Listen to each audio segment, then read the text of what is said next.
ಗೌತಮ ಬುದ್ಧನ ಬಗ್ಗೆ ಇರುವಂಥ ಬಹಳಷ್ಟು ಕಥೆಗಳಲ್ಲಿ ಇದೂ ಸಹ ಒಂದು. ಭಿಕ್ಷಾಪಾತ್ರೆಯನ್ನು ಹಿಡಿದು ಆಹಾರ ಸಂಗ್ರಹಿಸುವುದು ಬುದ್ಧನ ದಿನಚರಿಗಳಲ್ಲಿ ಒಂದಾಗಿತ್ತು.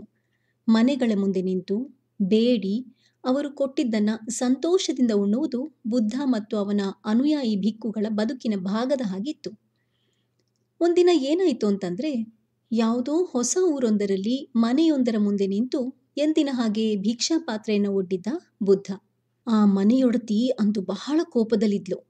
ಅದೇ ಸಮಯಕ್ಕೆ ಮನೆ ಮುಂದೆ ಗೌತಮ ಬುದ್ಧ ಕಾಣಿಸಿಕೊಂಡ. ಆತನನ್ನು ಕಂಡ ಆ ಗೃಹಿಣಿಯ ಪಿತ್ತ ಇನ್ನಷ್ಟು ಕೆರಳಿತು.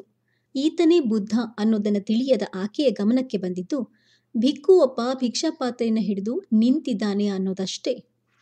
ನನ್ನ ತಲೆ ತಿನ್ನೋದಕ್ಕೆ ನೀನೊಬ್ಬ ಕಡಿಮೆ ಇದ್ದೆ ಅಂತ ಹೇಳ್ತಾ ಬುದ್ಧನನ್ನ ದುರುಗುಟ್ಟುಕೊಂಡು ನೋಡಿದಳು.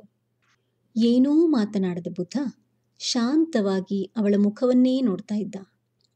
ಮೊದಲೇ ಕೋಪದಲ್ಲಿದ್ದ ಆಕೆಗಂತೂ ಈಗ ಮೈಯೆಲ್ಲ ಉರಿಯುವಷ್ಟು ಸಿಟ್ಟು ಬಂತು.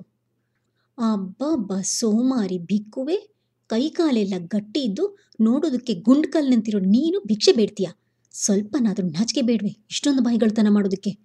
ಒಂದೆರಡು ದಿನ ಅಲ್ಲ, ಜೀವನ ಇಡೀ ಹೀಗೆ ಸೋಮಾರಿಯಾಗಿ ಕಳಿಬೇಕು ಅಂತಂದರೆ ಹೇಗಾದರೂ ಮನಸ್ಸಾಗುತ್ತೋ ನಿನಗೆ? ಹೋಗು, ದುಡ್ಡು ತಿನ್ನು ಅಂತ ಕಿರಿಚಿದ್ಲು ಆ ಗೃಹಿಣಿ. ಈಗಲೂ ಏನೂ ಮಾತನಾಡದೆ ಶಾಂತಮೂರ್ತಿಯ ಹಾಗೆ ಕಿರುನಗೆಯೊಂದಿಗೆ ಸುಮ್ಮನೆ ನಿಂತೇ ಇದ್ದ ಬುದ್ಧ. ನಿನಗೇನು ಭಾಷೆ ಬರೋದಿಲ್ವೇ? ಮಾತಾಡೋದಕ್ಕೇನು ಕಷ್ಟ? ಅಷ್ಟಕ್ಕೂ ಸೋಮಾರಿತನವೇ? ಮೂರ್ಖ ಭಿಕ್ಕುವೇ, ಮಾತಾಡು ಅಂತ ಮೂದಲಿಸಿದ್ಲು ಆಕೆ.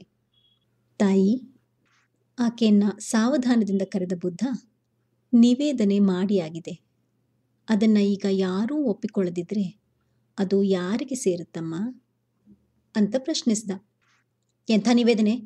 ನೀನು ನಿವೇದಿಸಿಕೊಂಡಿದ್ದಕ್ಕೆ ನಾನಂತೂ ಏನನ್ನು ಕೊಡಲಾರೆ. ಮೈಗಳರನ್ನು ಸಾಕೋದಕ್ಕೆ ನಾನು ಜನ ಅಲ್ಲ ಅಂತ ಸಿಡುಕಿದಳು ಮನೆಯೊಡತಿ. ನಾನು ನಿವೇದಿಸಿದ್ದನ್ನು ನೀವು ಒಪ್ಪಲಿಲ್ಲ, ಸರಿ. ಬದಲಿಗೆ ನಾನು ನಿಮ್ಮ ಬಾಗಿಲಿಗೆ ಬಂದು ನಿಂತ ಘಳಿಗೆಯಿಂದ ನಿಮ್ಮಲ್ಲಿ ಏನಿದೆಯೋ ಅದನ್ನು ನೀವು ಕೊಡ್ತಾ ಇದ್ರಿ. ಬುದ್ಧನ ಈ ಮಾತಿನ ಇಂಗಿತ ಅರಿತವಳಂತೆ ಥಟ್ಟನೆ ಮೌನವಾದಳು ಆ ಗೃಹಿಣಿ. ಈಗ ನೀವು ಕೊಟ್ಟಿದ್ದನ್ನು ನಾನು ಒಪ್ಪದೇ ಇದ್ರೆ ಮತ್ತೆ ಕೇಳಿದ ಬುದ್ಧ. ಅದು ಯಾರಿಗೆ ಸಲ್ಲುತ್ತದೆ ಅಂತಲ್ಲವೇ ನಿನ್ನ ಪ್ರಶ್ನೆ? ಕೇಳಿದಳು ಮನೆಯೊಡತಿ. ಬುದ್ಧ ಮುಗುಳ್ನಕ್ಕ.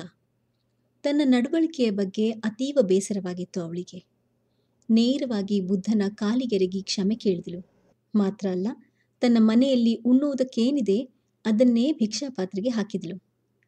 ಅವಳಿಗೆ ಧನ್ಯವಾದ ಹೇಳಿದ ಬುದ್ಧ ತನ್ನ ದಾರಿ ಹಿಡಿದು ಮುಂದೆ ಹೋದ.